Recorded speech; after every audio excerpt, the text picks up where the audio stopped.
Namaste. So, this time of the year, there is a worldwide event.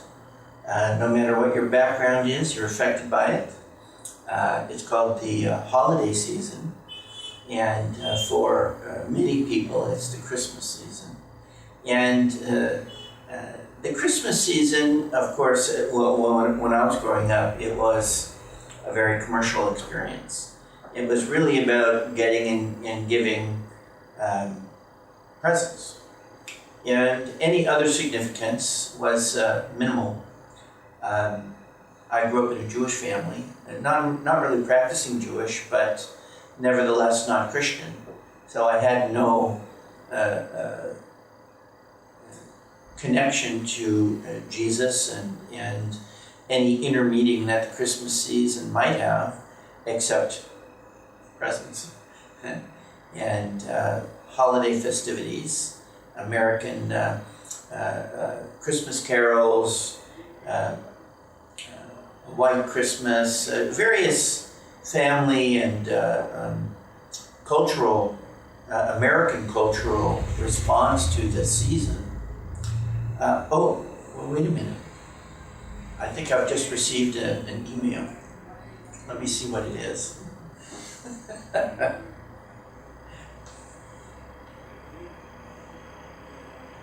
Oh, it's a message from Paramahansa Yogananda.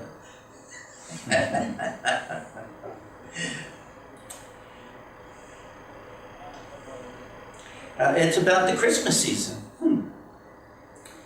Doors of joy, which may have been long closed within us all, should be thrown wide open at the coming Christmastide, in memory of one whose divine example has lit the way down 20 centuries. This is my prayer for you all on this occasion of spiritual Christmas, that you keep those little doors of joy open so that the ocean of Christ consciousness may continuously, uninterruptedly flow into you. Instead of bestowing material presents on those that you love, give them spiritual books and spiritual gifts, which will remind them always of the necessity of attaining Christ, or universal consciousness, through meditation and universal love and service. Material favors, dinners, exchange of gifts during Christmas season are purposeless without the attendant spiritual consciousness, for which the Christmas holidays were originated. Spiritual Christmas. Make up your mind that this Christmas you're going to supremely try to revive in you the principles for which Christ lived, and by which he deserved to ascend to heaven or God consciousness. Be determined to endeavor so that your consciousness will ascend to the heavenly heights. May this newly awakened Christ love enable you to see the underlying unity which pervades East and West, the North and the South, all races and nationalities, all children of the one Father.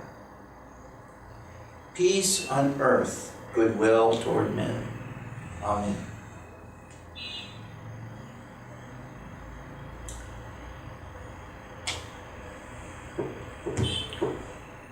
Yoganandaji said that environment is stronger than willpower.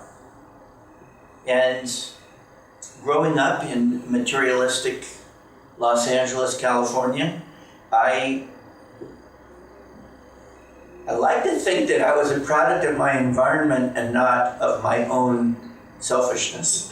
I'm going to say that they made me do it. They made me be greedy. They made me think about only myself. And of course, we know that there is a power in life that tries to limit us. And in this, the very thought that, oh, I want more, I'm going to get more, actually limits our ability to get the very thing that would satisfy us the most. And we think that if I get more presents, I get the present that I want. If I get the opportunities that I seek in life, then that's what will make me happy. And we continuously try to get those, not only at the Christmas season, but all year long. And yet, if we look at the people who get, quote unquote, what they want, how many of them are really happy in any kind of lasting way? None. Unless it's connected to this deeper understanding that true happiness comes from a universal source. And this is the real message of the life of Christ. Not that Jesus was an incredible guy, which of course he was. He did incredible things. And he sacrificed his physical life. He's only 33 and he sacrificed himself. He didn't have to be there doing that. Nobody was hunting him out in the hills. He knew what was going to happen and he gave himself to it as service, as sacrifice. And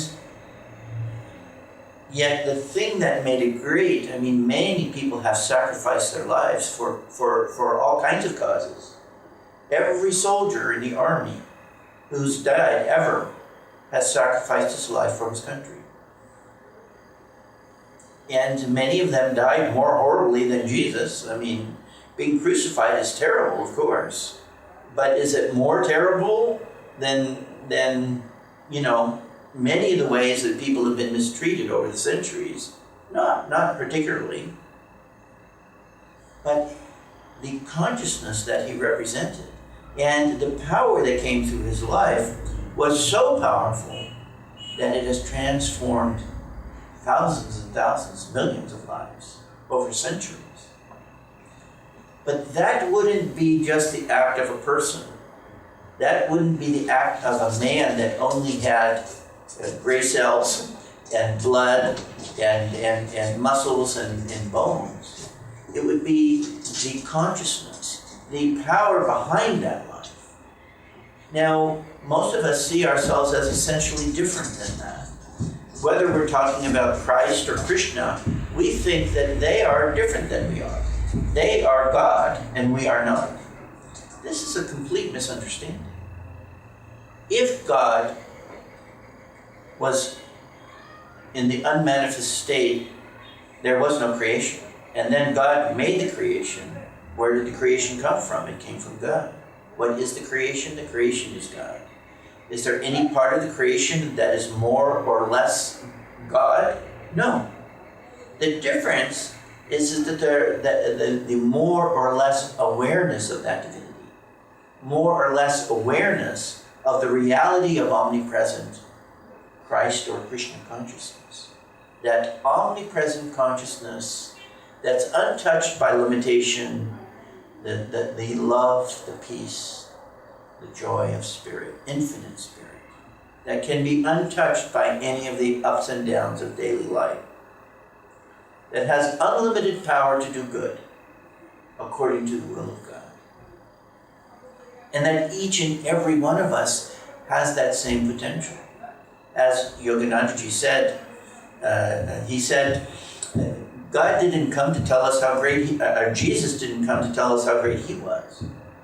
He came to tell us that we too can enter into that infinite reality, that is our reality. So when I came to Ananda, having grown up in a very materialistic society, I had no idea of this cosmic purpose of the life of Jesus. And why we would celebrate his life is because it represents each and every one of us, our potential to be one with that infinite bliss of God, that infinite love of God. And that there's a power that comes to us through our attunement to those who have had that spiritual success. Why do people want to shake hands with successful people? Because the magnetism of their presence is transferred to some degree. Remember the story of Jesus when he was walking through a crowd of people, and he was being jostled, he was being touched. But somebody from behind, a woman, touched him. And he stopped and he says, Who has touched me? I felt the power go out of me. That is the power of God. And it was drawn through that woman's faith, that belief, that openness, that interior action towards receptivity of the divine blessing. Just touching him didn't transmit that blessing in the same way. We have to invite it. We have to be open to it. And the more we experience of it, this is really why we meditate, we're trying to be more and more open to a universal reality that we haven't fully experienced. And it's unknown, it's an adventure. And we doubt, we wonder, well, is it really true? And then we're worried that maybe if I invest all of my time in trying to tune into this thing that's unknown, I might be missing life. When in fact, we forget so quickly, look at life. What are people getting? They're getting temporary ups and downs, thrills and spills, the divine amusement park. And I don't care how much fun you love, there's some point during the day or night which you become exhausted and you've had enough. And unfortunately, this is the point at which we've waited until we're really uncomfortable. And now we're going to say, well, maybe I would be willing to invest in this potential of experiencing inner divine consciousness. And then, of course, it becomes a struggle because we're kind of messed up. We're not in great shape. We're all bent out of shape, which is what's motivated us to seek God. When I came to Ananda, I found a group of people who, well, if you think about the way Christmas was celebrated, the first thing that happened during the Christmas season was the 8-hour meditation. So everybody took it a whole day, and whether they were good at meditating or not good at meditating, I remember the first year I did it, I was worth 30 or 45 minutes. I mean, I had done 2 and 3 hour meditations, but I wasn't really good at it. But on Christmas Day, actually my first Christmas at Ananda, Swami was in India. And Narayan, who was probably the main teacher under Swami at that time, as far as teaching went, he led the meditation. And I don't know what got a hold of him, but he decided that we shouldn't just go 8 hours. In the spirit of making Swamiji know that we did a good job, he decided to go 9 hours, which at the time I wasn't really that appreciative of. But I did a bunch of half-hour meditations during that time, and some better than others. But at the end of the day, there was absolutely no doubt in my mind that the day had been well spent. And that there had been a calming and interior connection, a sense that this is possible. That even though I can't absorb all of God's beauty, I can touch it. I can experience it to some degree, and this calmness, this stillness, this lack of the boisterous, egotistical jostling of daily life, just that in itself was a great blessing. To say nothing of over the years, you go deeper and deeper and deeper into it. And then we had what Master called social Christmas, where we would sing carols. Kriyanandaji enjoyed listening to Handel's Messiah, so we would listen to that. And but it wasn't just what we were doing. I mean, we used to have family gatherings, and all the cousins and the aunts and the uncles would be there. But in that atmosphere, there was this underlying pervasiveness of egos banging up against each other, kids teasing and arguing and sometimes hurting, and parents yelling at the kids, and men sometimes yelling at each other, and disagreements. It wasn't even a great representation of human love, to say nothing of going deeper into be representing divine love. When I was with the people at Ananda, I found a group of people that were deeply into that divine love. And to see Swamiji's even-mindedness through the whole thing. If he got a present, great. If he didn't, great. I mean, he was just unaffected by it, except to say that there was this pervasive, calm joyfulness. I think that the ability to live on deeper and deeper levels of calmness, which is the doorway to the Christ consciousness, and then to express that divine consciousness in the highest form of joyfulness, of lovingness that you can. So most people at Ananda were very poor in those years, but they would make little, a saying of Yogananda's and have it printed up, give out copies. They would bake cookies. Some people would stay up all night baking cookies, doing just some simple thing, and that represents love and appreciation for one's larger family. And in that spirit, there was a joy, a sharing, a companionship that was rooted in divine stillness, divine calmness. And this is really when we say we want to live in that heavenly state, it doesn't just mean you're walking around in cosmic consciousness. What it means is that you're connected to that universal stillness, and then you're expressing it through the life and personality in the best form that you can, that you've been given to live. And that becomes, I think we saw in Swamiji, this he never walked around like some kind of oracle, He was just so naturally himself all the time. And we learned to gradually deepen our sense of self and then to express it in the most natural way. And that in itself was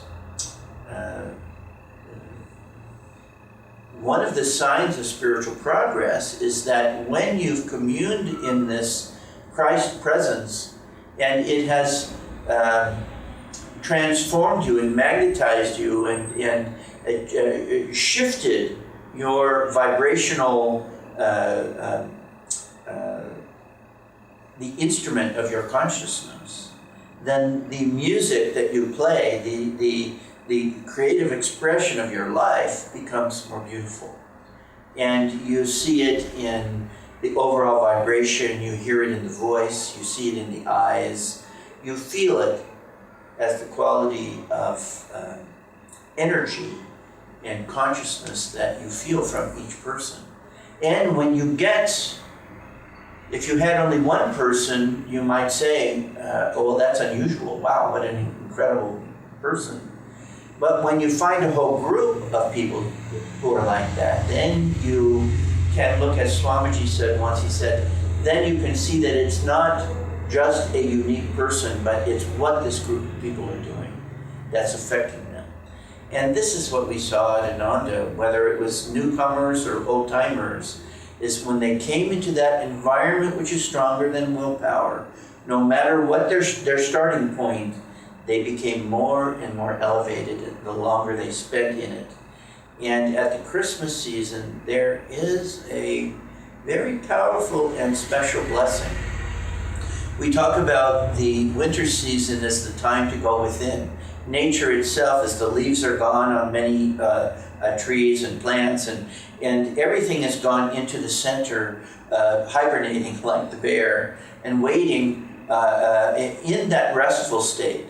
And during that time in the winter season, even in spite of the busyness of the holiday season, people arranging parties and presents and social gatherings.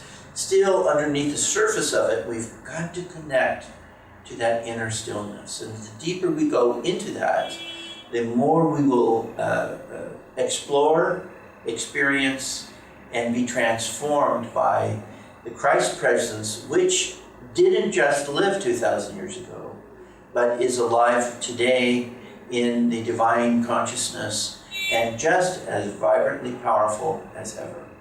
If we give ourselves to that, if we enter into it, if we commune with it, then we will experience the true meaning, the true purpose of the Christmas season.